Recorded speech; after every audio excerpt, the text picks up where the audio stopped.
Hello friends, welcome back to my YouTube channel. कैसे हैं आप सब? आई होप कि आप लोग अच्छे होंगे और साथ ही साथ अपना अपना पढ़ाई भी अच्छे तरीके से कर रहे होंगे। तो दोस्तों, आज ये सी टेट पेपर वन का जो है पीवाईक्यू सेट का ये दूसरा दिन है। और इससे पहले कल मैंने 15 पीवाईक्यू सेट डाल दिया था। यदि आप लोग वो सेट नहीं देखे हैं तो वो ज़रूर देख लीजिएगा, जो कि ये सेट जो है 2012 का है और ये ईवीएस का है। दोस्तों, इसका मैंने कल ये जितना भी क्वेश्चन है 15 क्वेश्चन पीवाईक्यू का मैंने डाल दिया था, और बचा हुआ आज जो 15 क्वेश्चन है वो आज आगे का करेंगे। तो आप लोग वो पिछले वाला 15 जो पीवाईक्यू क्वेश्चन था, जो कि यहाँ तक मैंने कर दिया था कल, तो वो आप लोग ज़रूर देख लीजिएगा। और इससे आगे का जो है यहाँ से 76 अंक से जो है आज से ये स्टार्ट होगा। तो दोस्तों, आप लोग चैनल पर यदि पहली बार आए हैं तो प्लीज़ चैनल को सब्सक्राइब कर लीजिएगा एंड वीडियो को लाइक ज़रूर कर दीजिएगा, क्योंकि दोस्तों इस वीडियो का लाइक टारगेट बस 10 है, तो प्लीज़ आप लोग लाइक ज़रूर करिएगा, भूलिएगा नहीं। तो दोस्तों, आज का क्वेश्चन का स्टार्ट करते हैं। तो दोस्तों, आज का पहला क्वेश्चन है, रोहन के विद्यालय में एक विज्ञान प्रदर्शनी का आयोजन किया गया था। कहते इसका आयोजन का एक उद्देश्य के साथ किया गया था। आपके विचार में कौन सा उद्देश्य सर्वाधिक उपयुक्त है? ये पेडागोजी का, ईवीएस पेडागोजी का दोस्तों कुछ प्रश्न प्रश्न है ये। तो पहला ऑप्शन में है विद्यालय का नाम प्रसिद्ध करना, ये तो बिल्कुल भी नहीं होगा। अभिभावकों को संतुष्ट करना, ये भी अच्छा नहीं है। विभिन्न व्यवस्थाओं के लिए विद्यार्थियों को प्रशिक्षण करना, ये भी उतना अच्छा नहीं है। चौथा ऑप्शन देखते हैं, शिक्षार्थियों के लिए सृजनात्मक माध्यम उपलब्ध कराना। तो ये सबसे चारों में से सबसे अच्छा ऑप्शन जो है ऑप्शन नंबर 4 है। तो इसका ऑप्शन नंबर 4 बिल्कुल सही हो जाएगा। तो दोस्तों, अगला प्रश्न है आज का।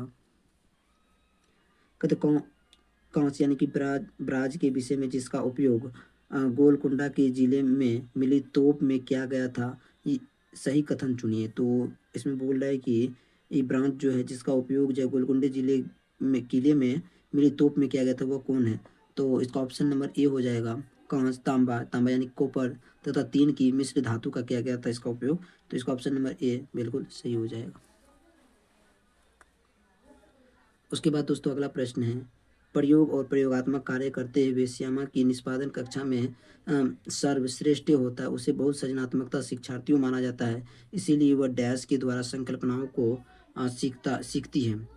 तो इसका ऑप्शन नंबर 1 में है अपसारी चिंतन, दूसरा मॉडलिंग, तीसरा अनुकरण, चौथा अभिसारी चिंतन। तो इसमें बोल रहा है कि सृजनात्मक विद्यार्थियों माना जाता है, तो इसीलिए डैश के द्वारा संकल्पना सीखते, तो ये सीखते जो है दोस्तों अब सारी चिंतन के द्वारा सीखते हैं। तो इसका ऑप्शन नंबर ए बिल्कुल ही सही हो जाएगा।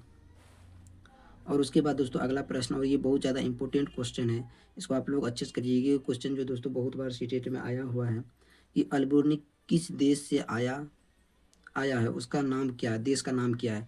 तो ये जो है दोस्तों उज्बेकिस्तान से, किस्तान से है, उज्बेकिस्तान से आया है। तो इसका ऑप्शन नंबर ए बिल्कुल सही हो जाएगा।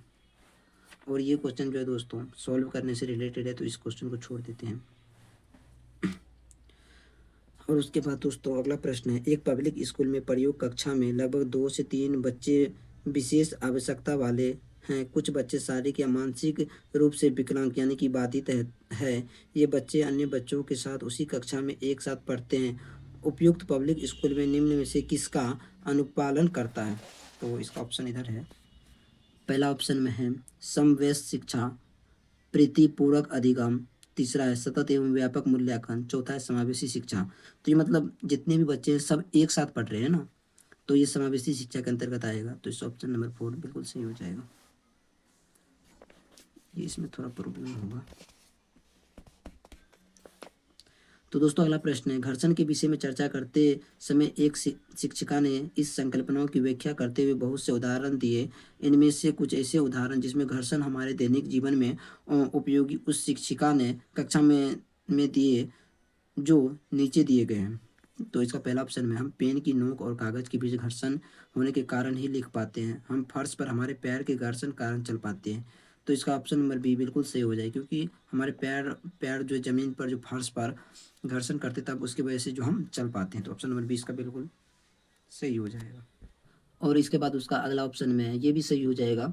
और उसके बाद है उद्वाधर ऊपर फेंकी गई कोई गेंद घर्षण के कारण ही हमारे पास आ जाता है। ये भी ऑप्शन बिल्कुल सही होगा, क्योंकि आप जब कोई गेंद को ऊपर फेंकते हैं तो वो जब आपके इधर आएगा ना नीचे फिर वापस आएगा, तो वो घर्षण के कारण ही कोई गेंद घर्षण के कारण ही हमारे पास वापस आता है।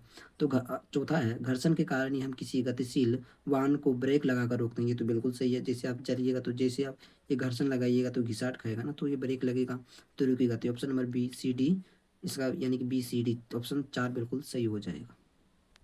और उसके बाद दोस्तों अगला क्वेश्चन, और ये बहुत ज़्यादा इंपॉर्टेंट क्वेश्चन है, तो इसको आप लोग अच्छे से देखिएगा। एक पश्मीना शॉल लगभग डैश साधारण स्वेटर के बराबर गर्म होते हैं तथा एक साधारण पश्मीना शॉल को बुनने हेतु डैश घंटे लगते हैं।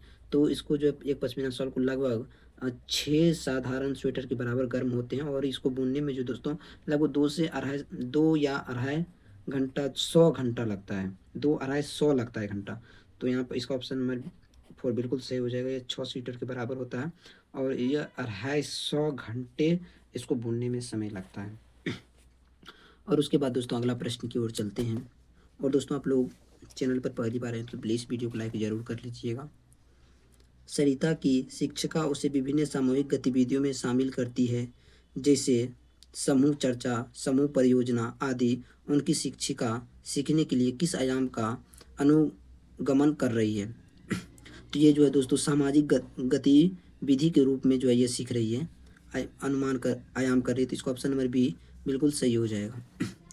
और उसके बाद दोस्तों अगला प्रश्न है, अब इम्पोर्टेंट प्रश्न है। नेपेंथिस एक ऐसा पौधा है जो मेढकों, कीड़ों मकोड़ों एवं चूहे से छोटे जीवों को अपने अंदर फांस कर खा जाता है। हमारे देश में ये कहाँ पर पाया जाता है? तो ये जो है दोस्तों मेघालय में पाया जाता है। तो इसका ऑप्शन नंबर 4 बिल्कुल सही हो जाएगा। कुछ कुछ ऐसा क्वेश्चन है दोस्तों जो बहुत ही ज़्यादा इंपॉर्टेंट है, तो उसको आप लोग अच्छे से देखिएगा, नोट्स भी कर सकते हैं आप लोग। उसे चुनिए जो अन्यों से भिन्न है। इसमें अन्य से भिन्न क्या हुआ? ग्रीस, पेट्रोल, पैराफिन, मोम, ये तो तीनों एक ही तरह के हो गए ना। कोयला भिन्न है तो इसका ऑप्शन नंबर सी बिल्कुल सही हो जाएगा। अगला प्रश्न है, बिहार के गांवों में बहुत से किसान अतिरिक्त धन कमाने के लिए मधुमक्खी पालन, शहद एकत्रित करने का कार्य करते। मधुमक्खी पालन करने का सबसे अच्छा समय कौन है? तो ये अक्टूबर दिसंबर यानी कि अभी जो समय चल रहा है ना, तो इसी समय में जो है मधुमक्खी का पालन होता है। कभी कभी तो मेरे गांव तरफ भी ये हम लोग तो देखते हैं कि पालने के लिए आता है, कहीं खुले जगह पर मधुमक्खी को रखा जाता है चाँप के, तो हम लोगों ने बस अलग से देखा भी है। तो इसका ऑप्शन नंबर 2 बिल्कुल सही हो जाएगा। लेकिन इस समय अभी बहुत दिन से नहीं देखे, पहले देखते थे लेकिन अब नहीं आ रहा है मेरे गाँव तरफ।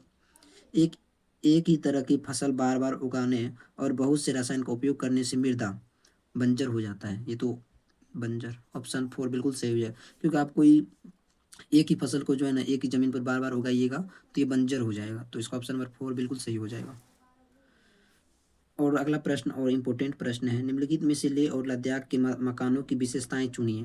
पेड़ों एवं तनों से बनी मिट्टी की ढालू छतें, ये तो नहीं होगा, ढालू छतें तो दूसरी जगह होता है ना। और दूसरा हो गया, निचली मंजिल में कोई खिड़की नहीं होती, ये तो बिल्कुल सही है, लद्दाख में ये होता है, ये सही हो गया। पत्थर, मिट्टी एवं चूने से बनी दीवारें, ये भी बिल्कुल सही हो जाएगा।